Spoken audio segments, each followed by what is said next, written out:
안녕하십니까. 사례를 통해 배우는 발달장애인 성교육, 정진옥 박사의 인간 되어감을 위한 성교육 시작하겠습니다. 이번 시간은 청소년기의 성교육에 대해서 전반적인 얘기를 나눠볼 텐데요. 사실 청소년기가 가장 어려운 시기이기는 해요. 우리가 지난 시간에 그 인간의 발달 단계에 대해서 잠깐 얘기했었는데, 청소년기의 발달의 초점은 또래 관계 안에서 친밀감을 추구하면서 우리 발달장애 아이들도 청소년기를 이렇게 지나가거든요. 이 또래 관계에서의 친밀감이 우리 발달장애인들이 청소년기에 가장 많이 갈망하는 그런 감정이라는 거, 그걸 통해서 성장해야 한다는 거 본인들 좀 생각하시면 좋겠고요. 이 발달장애 청소년 자녀를 둔 부모님들이 많이 하는 고민 몇 가지 한번 얘기해 보겠습니다. 이 사춘기 발달장애 아이에게 부모가 꼭 해줘야 할 성교육이나 성에 대해 이야기할 때 부모가 취해야 될 태도가 무엇인지 궁금하다. 또 발달장애 아이들의 사춘기는 어떻게 할 수 있나요? 특히 말이 어려운 아이들 같은 경우에 사춘기에는 공격성으로 나타나지 않을까 걱정이 되기도 합니다. 또는 딸에게 생리에 대해서 어떻게 알려줘야 되는지 고민입니다. 중2 아들이 자꾸 성기를 꺼내놓고 만지고 자유행위가 심한데 어떻게 해야 될까요? 17살 아들이 드라마나 영화에서 키스씬이나 잠자리 장면이 나오는 것에 굉장히 관심을 많이 보이는데, 이 성에 대해서 이런 관심을 보일 때 어떻게 해야 할까요? 고등학생 자폐 아이가 졸업하면 사회에 나갈 때 성희롱을 못하도록 어떻게 집에서 가르쳐야 할까요? 이런 고민들을 사춘기, 청소년기에 자녀를 둔 부모님들이 많이 이렇게 표현하고 있습니다. 이런 하나하나의 사례에 대해서 말씀드리기보다는 전반적으로 발달장애 청소년들이 어떤 특성을 갖고 있고 부모님들이 어떻게 해줘야 되는지에 대해서 그런 개략적인 말씀만 드리겠습니다. 사실 우리 발달장애인들이 너무나도 이 스펙트럼 차이가 많기 때문에 이렇게 전반적인 말씀을 드린다는 게 많이 어렵거든요. 그럼에도 불구하고 큰 틀에서 이 사춘기 청소년기에 있는 아이들은 어떤 모습을 보이고 부모님들이 그에 대해서 어떻게 안내를 하고 지도를 해야 되는지, 그런 말씀을 드리는 목적으로 오늘 이 교육 시간을 마련해 보았습니다. 발달장애 청소년의 성적 발달 특성을 한번 보게 되면 신체적으로는 사춘기를 경험을 해요.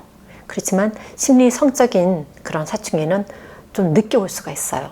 20살이 넘어서 오던가 아니면 30살 그때까지도 심리 성적인 사춘기가 지속되는 경우를 많이 보거든요. 그리고 이제 이 시기에 사춘기에 자신에게서 일어나는 2차 성징, 발기, 사정, 몽정, 월경, 이런 것이 뭔지 잘 모르고 이런 것들이 일어났을 때 굉장히 두려워하고 혼란스러움을 겪을 수 있다. 그래서 이로 인해서 어떤 격한 감정이나 행동을 분출하는 경우가 있기도 합니다. 그다음에 이 성에너지가 굉장히 왕성하게 분출하는 시기죠. 이 청소년기는. 그로 인해서 특히 남자아이들 같은 경우에는 자유행위가 흔한 성적인 이슈로 대두되고 있습니다. 특히 자폐인들이 더 많이 그런 어떤 이슈를 드러내는데요. 이들이 적절한 그런 어떤 자유행위 할 수 있는 장소나 방법, 그다음에 사회규칙을 잘 모르기 때문에 이들이 하는 자유행위가 문제다라고 얘기되고 있습니다. 그다음에 부모에 의해서 여전히 신체적인 돌봄을 받는 우리 청소년 자녀들 같은 경우에 자기 몸에 대한 주인의식, 그다음에 성분별력, 그런 갖기가 어렵죠. 그거는 이들이 뭐 지적 능력이 낮아서라기보다도 사적인 바운더리, 그거를 잘 모르고 그로 인해서 또 이것이 성적인 문제다라고 얘기되는 경우가 많습니다. 그리고 이 청소년기에는 이성에 대한 또래보다도 사실은 동성 또래나 아니면은 성인들 이렇게 상호작용하는 것을 훨씬 더 편안해하는 그런 어떤 성향을 보이기도 하죠. 물론 이렇게 이성에 대한 관심도 많이 보이기는 하지만. 그리고 이 청소년기에는 어디에 있습니까? 우리 아이들이 학교에 다니죠. 그리고 특히 통합교육 상황에 있게 되는데, 이 통합교육 상황에서 비장애 또래와 물리적인 통합은 돼요. 그렇지만 사회적인 통합은 잘 안 되고 있거든요. 그래서 학교 공부하는 게 굉장히 어렵고 그로 인해서 자기가 못 따라가니까 자존감이 굉장히 낮고요. 그리고 또래와의 관계를 굉장히 갈망을 하지만 상호작용해줄 또래가 거의 없어요. 그래서 굉장히 외롭고 또래를 추구하는데도 관계가 잘 안 되기 때문에 좌절감을 많이 느끼고요. 그로 인해서 우울증에 걸리기도 하고 아니면 SNS에 몰두하기도 합니다. 그다음에 이 비장애 또래와의 관심사가 좀 많이 달라요. 우리 아이들이 심리 정서적으로 좀 많이 어리기 때문에. 그래서 관심사가 다르고 언어에 있어서의 어려움도 있고, 그다음에 사회적인 상호작용 어떻게 해야 되는지 잘 모르고, 그로 인해서 또래와 우정관계를 맺고 유지해 나가는 데 있어서 어려움이 많습니다. 본인은 또래하고 친해지고 싶은데 그게 잘 안 되니까 또래로부터 이용당하기도 쉽고요. 왕따도 많이 당하고, 그다음에 학폭 당하는 경우도 굉장히 많아요. 그럴 때 자기 옹호 못하죠. 예, 그로 인해서 제가 만난 많은 발달장애 성인들이 청소년기 때 정신과적 어려움을 많이 경험합니다. 그래서 평생에 걸쳐서 우울증 약을 먹어야 된다든가 정신과 약을 먹어야 되는 그런 젊은 이들을 너무 많이 봤기 때문에 이 특히 발달장애 이 청소년기가 굉장히 중요하다는 거, 예, 본인들 좀 많이 신경 쓰셨으면 좋겠고요. 이 비장애 또래하고 친해지고 싶은데, 그래서 이제 부모님들이 통합교육을 원하는 게, 통합교육 상황에서는 우리 아이들이 긍정적인 사회적인 행동을 많이 배울 거라고 기대를 하시잖아요. 근데 이런 기대와는 달리 우리 아이들이 통합교육 상황에서 부적절한 행동을 먼저 배웁니다. 많은 부모님들이 그 호소를 많이 하셔요. 예, 우리 아이가 비장애 아이들이 나쁜 것부터 먼저 배우더라. 그래서 부적절한 행동, 성적인 활동을 모방하거나 또 본인이 경험하는 경우가 또 있다는 거. 그리고 비장애 또래에게 받아들여지기 위해서 그런 부적절한 행동을 하다가 성범죄자로 몰리는 경우 자주 있습니다. 네, 그러니까 억울하죠, 부모님은. 그다음에 아는 사람들과의 관계에서 그루밍 성폭력 당할 가능성이 있고요. 이거는 아이가 어렸을 때 전폭적으로 믿는 그런 전적인 신뢰관계에서 조건적 신뢰관계로 발전하지 못했기 때문에 이루어지는 거거든요. 우리 아이들은 남을 쉽게 믿는 경향이 있거든요. 그다음에 IT 매체, 우리 아이들도 요즘은 컴퓨터, 스마트폰 다 사용하잖아요. 그걸 통해서 음란물을 경험하는 경우가 너무 많아졌어요. 그래서 이때 음란물을 경험을 하고 그것에 대해서 좋지 않은 경험들을 또 하게 되는 거죠. 현실에 본인이 소통할 수 있는 또래가 없다 보니까 온라인에서 이런 스마트폰, 컴퓨터, 그런 온라인 상에서 검증되지 않은 위험한 사람들을 접촉합니다. 뭐 BJ, VJ, 뭐 SNS 그런 걸 통해서 그런 사람들하고 접촉을 하다가 몸캠도 당하고, 그다음에 금전적 피해나 성적인 피해 당하기도 합니다. 네, 이런 어떤 위험한 상황에 우리의 청소년 아이들이 노출되어 있다는 것을 부모님들이 좀 인식할 필요가 있고요. 그럼 부모님들이 이런 아이들에 대해서 어떻게 해줘야 되는가, 그거에 대해서 이제 말씀드리겠는데, 발달장애가 있으면 많은 사람들이 우리 아이들은 성장하지 않는다는 생각을 하거든요. 그래서 늘 이 아이들이 아이 같은 행동을 나타내니까 아이로 취급을 하죠. 그래서 부모님들이 우리 아이, 우리 아기라는 말도 많이 쓰시고요. 그렇게 부르기도 하고 그런 태도로 대하기도 하죠. 나이에 맞게 대하지 않는다는 거예요. 근데 아이를 자신의 생물학적 나이에 맞게 대우하셔라. 그리고 이들이 성인의 몸으로 이 몸은 변해가고 있지만 심리 성적인 변화가 굉장히 느리기에 부모님들은 이 자녀가 성숙해 갈 수 있는 그것을 좀 기다려 줄 필요가 있어요. 너무 재촉하지 마시고.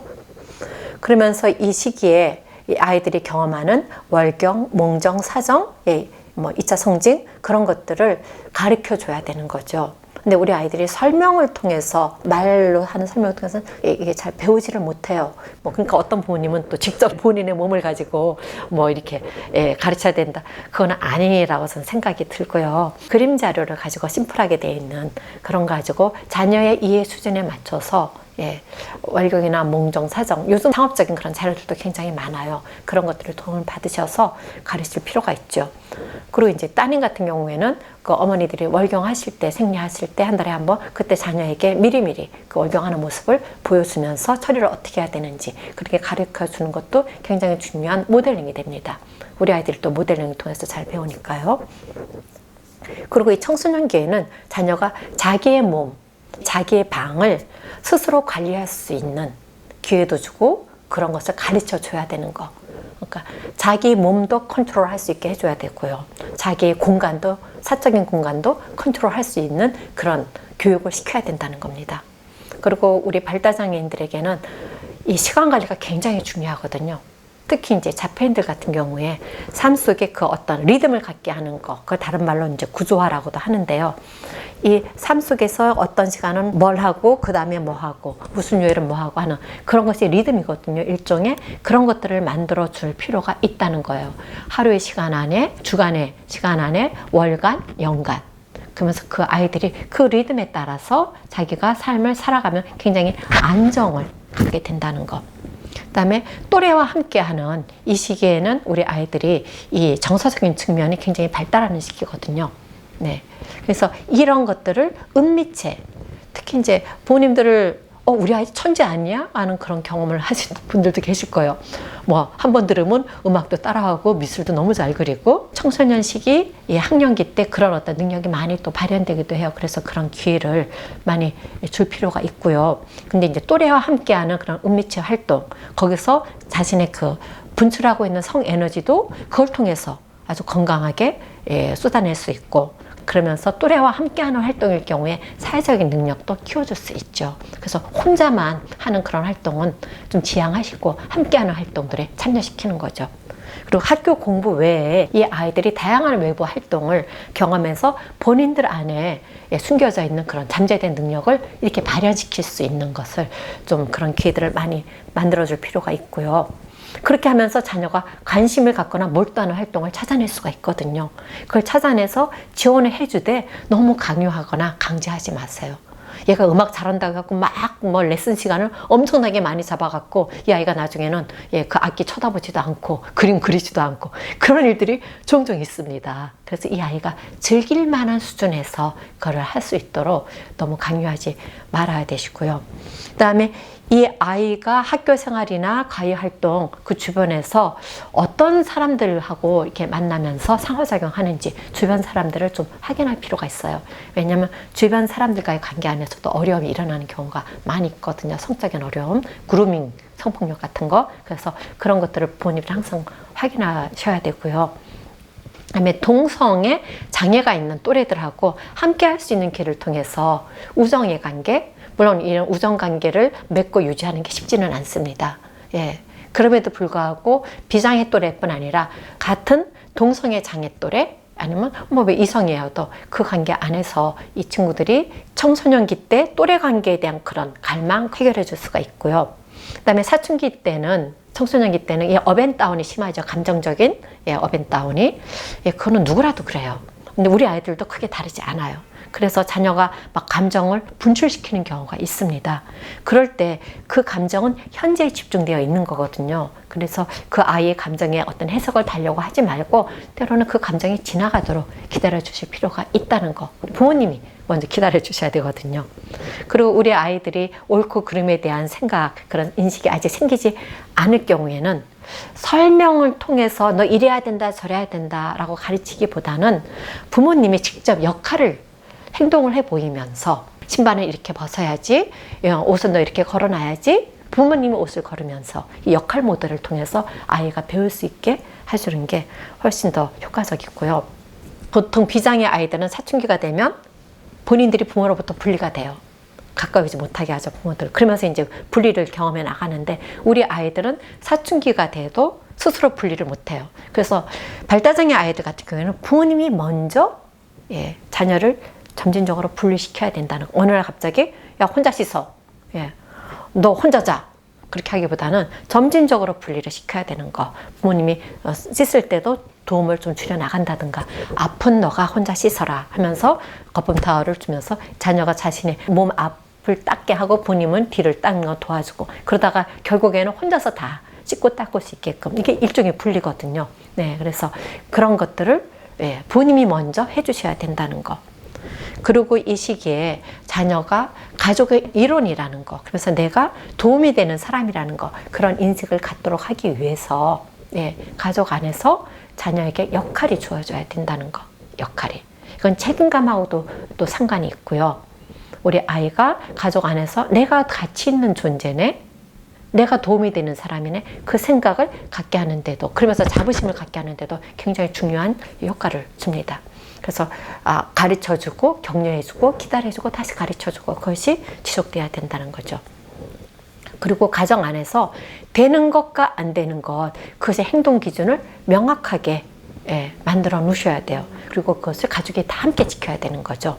예를 들어서 식구들에게는 우리의 벗은 몸을 보이지 않는다. 다 그래야 되는 거고요. 그다음에 세탁물은 항상 세탁기 안에다 넣어놓는다. 너가 샤워하고 나서. 그런 다 모든 식구들이 지키는 것을, 이것이 가정 안에서의 그런 어떤 규칙으로서 다 지키는 거죠.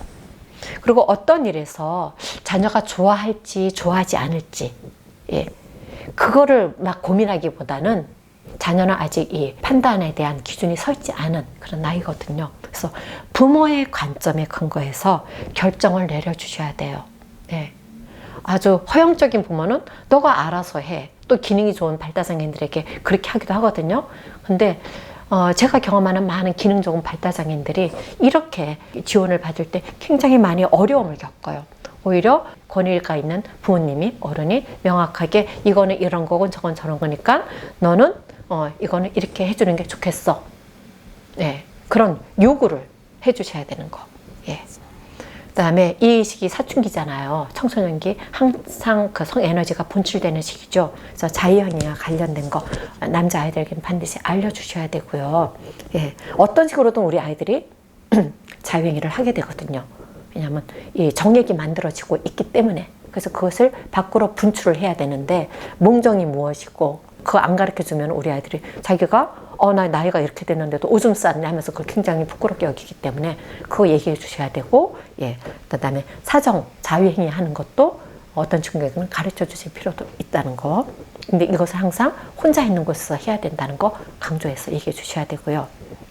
그다음에 자녀가 가족 간의 대화에 참여할 수 있도록 어려서부터 참여하도록 격려해주고 그러면서 대화하는 기술 가르쳐 줄 필요가 있는 거. 어떤 사람도 감정의 기복 없이 청소년기나 사춘기, 청년기를 통과해 갈 수 없다는 거. 우리 아이만 그런가? 그게 아니라는 거예요. 많은 청소년기의 아이들이 감정의 업앤다운을 경험합니다. 근데 우리 아이들은 그것을 더 컨트롤해내는 게 훨씬 더 어렵거든요. 그래서 그런 업앤다운이 나올 때 부모님들이 우리 아이가 지금 사춘기를 경험하고 있구나. 기다려줘야 되는 거죠. 우리 아이들이 또 자아가 커지는 시기이기도 하거든요. 그래서 이 아이들에게 선택할 기회 제공해주고 그 자녀의 선택이 존중받는 것을 경험하게 해줘야 되는 거죠. 근데 무조건 다 선택하게 해야 된다? 그것도 아니에요. 아까 말씀드렸듯이 어떤 것은 부모가 기준에 의해서 요구를 해야 되는 거거든요. 이 요구와 선택을 부모님들이 잘 구분하셔야 돼요. 너가 지금 이제 월요일 날 할머니 집에 갈 거야. 그거는 선택이 아니에요. 요구지. 그런데 너는 무슨 옷을 입고 갈래? 이 옷을 입고 갈까? 저 옷을 입고 갈까? 하면서 그거에 대해서 이제 몇 가지를 두고 선택할 수 있게 해주는 거죠. 물론 추리닝 입고 가기는 할 수 없죠. 인사 가는 경우에. 그래서 그런 것들을 부모님들이 그 선택의 제한을 만들어 주셔야 돼요. 그래서 이 아이들이 이렇게 의사결정과 자기 주장을 할 수 있는 기회를 허용받게 되면 이 아이들은 굉장히 자존감이 올라가게 되는 거죠. 그러니까 이 청소년기 자녀들의 삶에서의 많은 일에서 일관된 한계, 이게 외적 체계라고 해요. 일관된 한계, 바운더리 제시해주고 그것을 지키도록 요구하셔야 된다는 거. 자녀가 활발하게 성장하고 감정적으로 행복할 수 있기 위해서는 바로 이 청소년기가 그런 시기거든요. 이런 외적 체계, 내가 어디까지 하는 것은 괜찮은 거네. 그 외적 체계요. 어떤 한계를 지어줘야 된다는 거. 예를 들어서 모든 일은 해야 할 시간이 있어. 지금은 너 숙제할 시간이야. TV 볼 시간이 아니고 지금 너 숙제를 해야 돼. 부모님이 그런 한계, 외적 체계를 만들어 주셔야 돼. 이거 일종의 리듬이기도 해요. 그 안에서 우리 아이들은 사랑 어린 훈육을 받을 수가 있게 되는 거죠. 그렇게 외적 체계에 의해서 단련이 되는 우리 아이들이 성장하면 이제 스스로 외적 체계 없이 자기 안에서 기준을 만들어가면서 자기 삶의 리듬을 스스로 자기가 지켜나갈 수 있는 그런 힘을 길러가게 되는 거거든요. 그래서 처음부터 그런 힘이 저절로 길러지는 게 아니고 이런 외적 체계 안에서 길러진다는 거. 그래서 부모님은 항상 특히 청소년기 때 그런 외적 체계를 만들어 주셔야 된다는 거. 부모가 권위 있게 아이들에게 그걸 요구해야 되고, 근데 아이만 하도록 하는 게 아니고 부모도 그렇게 해야 되는 거예요. 아이에게 요구한 거 부모도 같이 지켜야 되는 거죠. 예. 아이한테는 신발 똑바로 바로 놔야 돼 하면서 부모님은 그냥 아무렇게나 막 신발을 벗고 한다던가, 아니면은 뭐 물건 사러 갔는데 너 계획된 것만 사야 돼. 근데 부모님은 갑자기 즉흥적으로 물건을 산다던가 하면은 아이들은 그걸 보면서 예, 부모의 말에 예, 권위를 잃게 되는 거죠. 그리고 이 시기에 부모님들이 혼자서 자녀를 키워가는 굉장히 어려움을 또 많이 느끼셔요. 예. 왜냐하면 청소년기 아이들의 그런 상황에 대해서 잘 모르고, 그리고 이때 우리 아이들도 자아가 커지기 때문에 부모한테 이제 저항하는 그런 어떤 모습들을 보이거든요. 그럴 때는 외부인이나 전문가의 도움이 필요하다는 거. 그래서 부모와 함께 같은 방향에서 도움을 줄 수 있는 그 외부 전문가 찾아서 함께 자녀를 키워나갈 때 부모님들은 이 어려운 사춘기 청소년 시기를 그래도 무난히 예, 넘어갈 수 있지 않을까, 그런 생각을 하면서 예, 오늘 발달장애 청소년기 아이들 어떻게 교육해야 되는지 그런 얘기 나눠봤습니다. 수고하셨습니다.